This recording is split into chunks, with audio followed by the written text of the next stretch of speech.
दोस्तों की हाल है? ठीक हो? उम्मीद करना तुम ठीक हो सो तो मैं ही ठीक हाँ। तुम वेख सकते हो रश मेरे पीछे काफ़ी रश लगे हुए थे। असा जेडे मेन जगह ते दरबार ते पहुँचना है असा उस इस वक्त दरबार ते पहुँच आए हैं। तो सारे दोस्त पीछे खड़े हैं तो साड़ी बस वो पीछे वाला जेड़ा रेहड़ी के नाल पीछे वाला पीला मस्जिद खला है साड़ा मस्जिद है।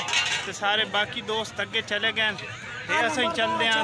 थोड़ी देर बाद मुलाकात और मैं तीन बंदे कैमरामैन दिखा सकदा थानू भाई नाल थोड़ी मुलाकात करेंगे। ये भी काफी दूर तो आए लेकिन साडे नाल नहीं आया। ये दूसरी ऐसी मन्नत है जी कद वड्डा होवे माशाअल्लाह हुण तो साडे पूरे चाके जो कद वड्डा है ये जेड़ा पीछे मेरे पीछे तुसी देख रहे हो ट्राला खला है। इस ट्राले ते लोड होके आया है भाई जेड़ा के उठ गया जी। अस्सलाम वालेकुम। ए नहीं होंदा हां भाई आ रहा मजा। ओ अल्हम्दुलिल्लाह दरबार ते चलने हैं। दरबार ते मजा इंशाल्लाह क्यों नहीं। पीछे भाई साहब और भी आ रहे हैं। जी जी वो पीछे हमारी गाड़ी की तरफ थोड़ा सा रुजू करें। ये भाई बाबा जी की दुआ से दिए तो माशाल्लाह दुकान में काफी आज मौसम ठंडा है यार मजा आ रहा है। वैसे जैसे सोचा था फ्रूट भाई वैसा ही है। हमारी तरफ तो बहुत गर्मी है यहाँ गर्मी है बारिश ही रस्ते थोड़ी बारिश हुई है भाई काफी मजा आ रहा है। कुछ फ्रेंड पर जा रहे नहीं यार दरबार से आए हैं लेकिन सब मुसलमानों के लिए दुआ कर रहे हैं। गलत गल करनी नहीं चाहिए तो ना ही कोई सोचनी चाहिए क्योंकि जगह ऐसी ऐसी उस जगह से पहुँचे हैं। काफ़ी तुम वेख सकते हो रश काफ़ी है। पार्किंग मोटरसाइकिलों की नाल है काफ़ी रश लगे हुए गड्डियां की मोटरसाइकिलों की पार्किंग नाका लगे हुआ है। कितने का है? झूठ नहीं बोल कितने का छापर? 50 रुपए का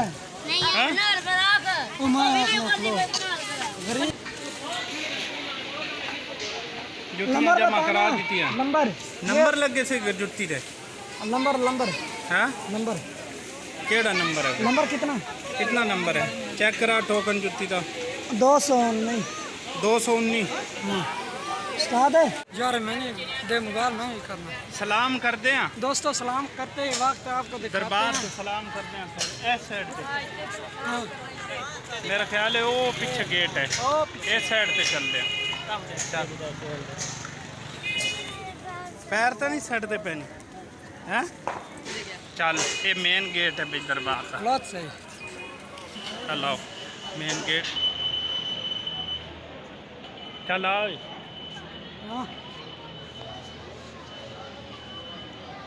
माशाल्लाह काफी सोहना दरबार है।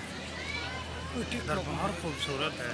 हो गया सलाम हो गया जी साडा बाबे दे दर ते सलाम कर ले हाज़री दे ली है तो बकाया हूँ। लेकिन पीछे मौसम ठीक है। इतने आके काफ़ी धुप देख सकते हो साले फर्श ही लगे हुए तो काफ़ी चमकदा पे फर्श सीधा धुप पखी लगती पई है तो काफ़ी धुप तेज़ है। लेकिन देखते हैं कोई छां ते चलते हैं। कूलर लगे हुआ तो पानी पीते हैं ठंडा पानी पानी यार अब्बास पानी पी रहे पानी पानी यार थोड़ा पानी खिलौने पैसे जिन्हों की मनता न वो इतने सट के जाते हैं। तुम जिमें कि वेख सकते हो सारा पैसा खिलौने जो लोगों की मनता न वो इतने सट के जाते हैं। पहले काफ़ी अर्सा पहले आए हैं कि एक दफ़ा इतने पानी मौजूद है पानी के लोग पैसे सकते हैं लेकिन हम पानी बंद कर दिते हैं पता नहीं की वजह। काफ़ी वड्डे वड्डे पखे लगे पे ये जेड़ा पखा लगे इस साइड ते मुँह है तो ये पखा लगे हुआ अवामी तो जेड़ा ये पखा खला है इन्नी परली साइड ते जाना है। ये सारे इस एरिए हवा देंगे रात में पखे चलते हैं रात में ऑन करते हैं। सारे एरिए च पखे की हवा जाती देखते ये सारे एरिए च इस पखे तुसा सुने असी अकबाऊ दरबार ते कबूतर हैं तो असा इस वक्त पहुँचे हुए हैं कबूतर के बिल्कुल करीब। बड़ा शैड कबूतर का बनया हुआ सारा पूरा शेड। इस साइड तो पूरा जंगला लगे हुआ ये मेन गेट है। कितने दी भाई?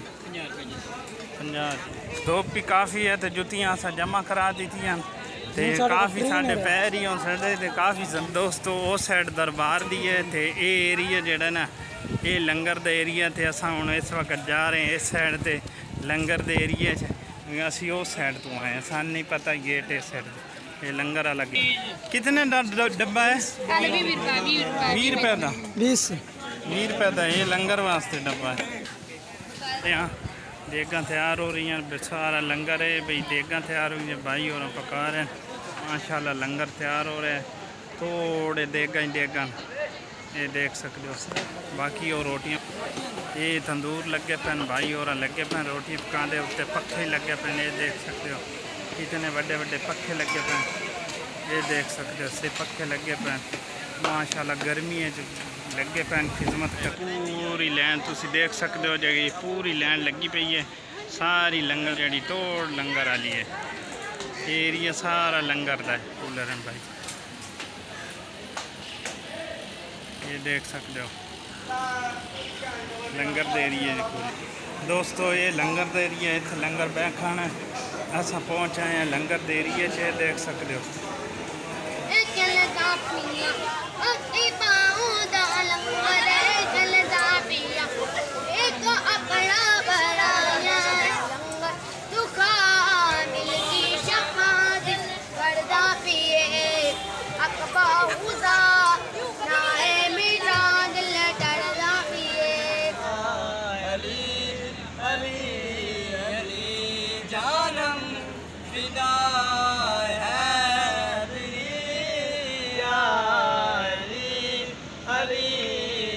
ਅਸੀਂ ਅਕਬਾਉ ਸਰਕਾਰ ਤੇ ਆਏ ਹੋਏ ਆ ਤੇ ਇੱਥੇ ਹੁਣ ਟਾਈਮ ਹੋ ਗਿਆ 5 ਦਾ ਤੇ ਮੌਸਮ ਹੀ ਕਾਫੀ ਜਿਹੜਾ ਨਾ ਖਰਾਬ ਹੋ ਗਿਆ, ਪਿੱਛੇ ਤੁਸੀਂ ਵੇਖ ਸਕਦੇ ਹੋ, ਇਹ ਵੇਖ ਸਕਦੇ ਹੋ ਬੱਦਲ ਹੈ, ਤੁਸੀਂ ਆਪ ਹੀ ਮੌਸਮ ਦੇਖ ਸਕਦੇ ਹੋ कितना मौसम काफ़ी मौसम ख़राब। वापस तैयारी कर रहे हैं, वापस जा रहे हैं। चलिए तो दोस्तों मेरी वीडियो अच्छी लगे चैनल में सब्सक्राइब कर लो, तो मिलते हैं अगली वीडियो तक, तो वीडियो तो करते हैं एंड खुदा हाफिज़।